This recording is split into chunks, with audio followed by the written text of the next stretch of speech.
শ্রাবণ মাস তো পড়ে গেছে আর শ্রাবণ মাসের প্রথম সোমবার আজকে। আর আজকে এসেছি ভূতনাথে। আর তোমরা কারা কারা সোমবার করো সেটাও আমাকে কমেন্ট করে জানাতে ভুলো না, আর যারা করো না তারাও কমেন্ট করে জানাতে পারো। হর হর মহাদেব লিখতেও ভুলবে না।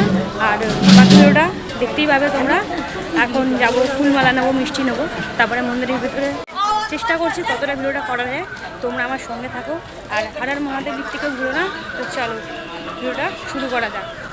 ভূতনাথে যাওয়ার যে রাস্তা, ওই রাস্তার গায়ে একটা খুব সুন্দর শিব ঠাকুরের মন্দির আছে। তো সেখানে বাবার দর্শন করে নিলাম। তোমরাও বাবার দর্শন করো। হর হর মহাদেব। এবার রেল লাইনটা ক্রস করবো আর ওই পারে হচ্ছে গঙ্গা, তোমাদেরকে দেখাই একটু। আর ঢুকতেই দেখো কত ভিড়, এখানে দেখতেই পাচ্ছ।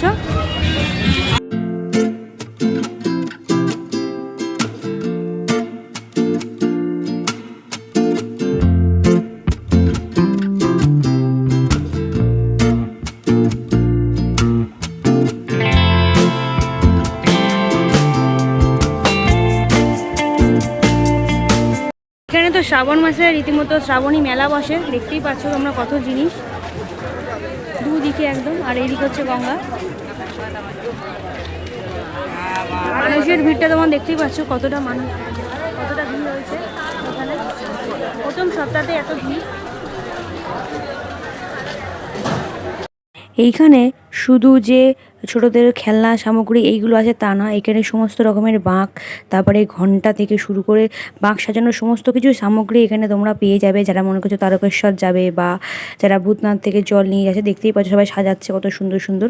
আর এইখানে সামনে একটা খুব সুন্দর গণেশ ঠাকুরের মন্দির আছে। আর তার পাশ দিয়েই চলে যাব গঙ্গার ঘাটে। আর সেখানেও দর্শনার্থীদের অনেক ভিড়, সবাই গঙ্গা জল নিচ্ছে, মানে বাঁকে করে নিয়ে যাবে পায়ে হেঁটে। আর দেখতেই পাচ্ছ গঙ্গা ঘাটে কতটা ভিড় আছে। আর সাথে আকাশটা খুব সুন্দর মেঘলা হয়ে আছে। গঙ্গার সাথে মেঘলা আকাশ কম্বিনেশনটা দারুণ। গঙ্গায় নেবে এবারে একটু গঙ্গা জল ছিটিয়ে নেবো, তারপরে বাবাকে পুজো দেবো।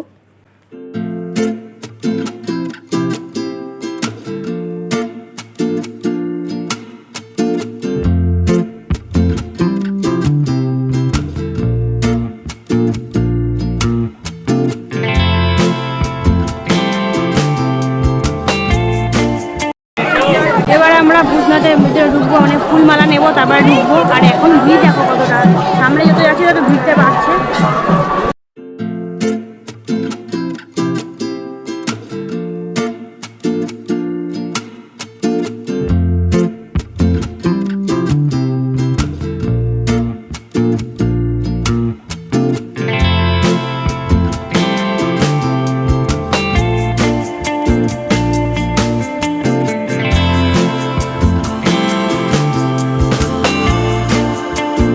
যত সামনে এগোচ্ছি ভিড় যেন তত বাড়ছে। আর বাবার মন্দিরের সামনে তো প্রচণ্ড ভিড়। আর আমরা যখনই আসি মন্দিরের ঠিক সামনে একটা দোকান আছে, ওই দাদার দোকান থেকে আমার ডালাটা নিই। আর ডালাটা নেওয়া হয়ে গেছে, এবারে যাব পুজো দিতে। আর লাইনটা দেখতে পাচ্ছ কতটা। যখন লাইন দিতে গেলাম দেখলাম পুরো নিমতলা যে শ্মশান আছে সেটা ছাড়িয়ে লাইন পড়েছে, মানে বুঝতেই পারছো কতটা ভিড় হয়েছে এখানে। তারপরে তো বৃষ্টি শুরু হয়ে গেছে কিছুক্ষণের মধ্যেই। লাইনে দাঁড়িয়ে পড়েছি, এবারে ভিতরে ঢোকার বেলা। কতক্ষণে ভিতরে ঢুকতে পারবো জানি না, তো দেখা যাক কতক্ষণে ভিতরে ঢুকতে পারি।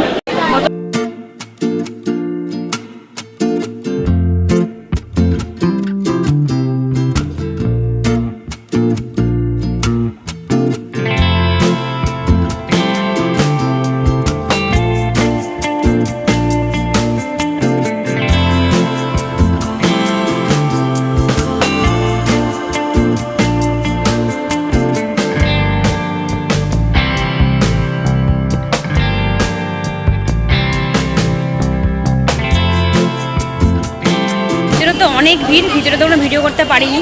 তো অবশেষে পুজো দিয়ে বেরিয়ে এসেছি। এবারে যাবো মোটা বাবার কাছে।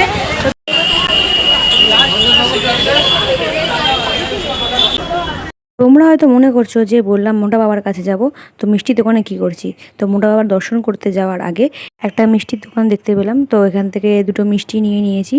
একটা সাদা ল্যাংচা মিষ্টি আর একটা লাল মিষ্টি। এই দুটো মিষ্টি নিয়ে নিয়েছি। আমি খেতে চেয়েছিলাম ছানার জিলিপি, বাট সেটা ছিল না, তো লাল চৌকো মিষ্টিটা নিয়েছি। মানে দুটোই আমার ফেভারিট মিষ্টি, তো খেতে খুবই সুন্দর। এরপর রওনা দিলাম মোটা বাবা দর্শন করার উদ্দেশ্যে। তো সামনে একটা ভোলা বাবার মন্দির আছে, তো এখানে দর্শন করে নিয়ে তারপরে গেলাম মোটা বাবার দর্শন করতে। সেখানেও দর্শনার্থীরা ভিড় করছে, দেখতেই পাচ্ছ, কারণ জল ঢালার ব্যবস্থা সব কিছুই আছে।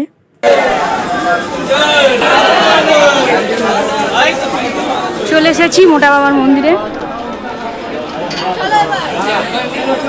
এই যে মোটা বাবার এখানে চলে এসেছি, তোমার দর্শন করে আর মহাদেব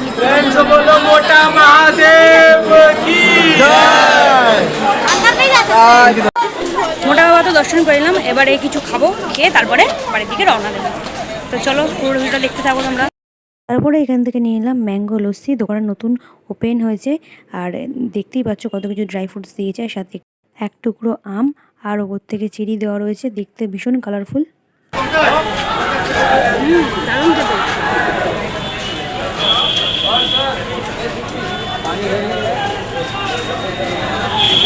দারুণ লাগলো খেতে।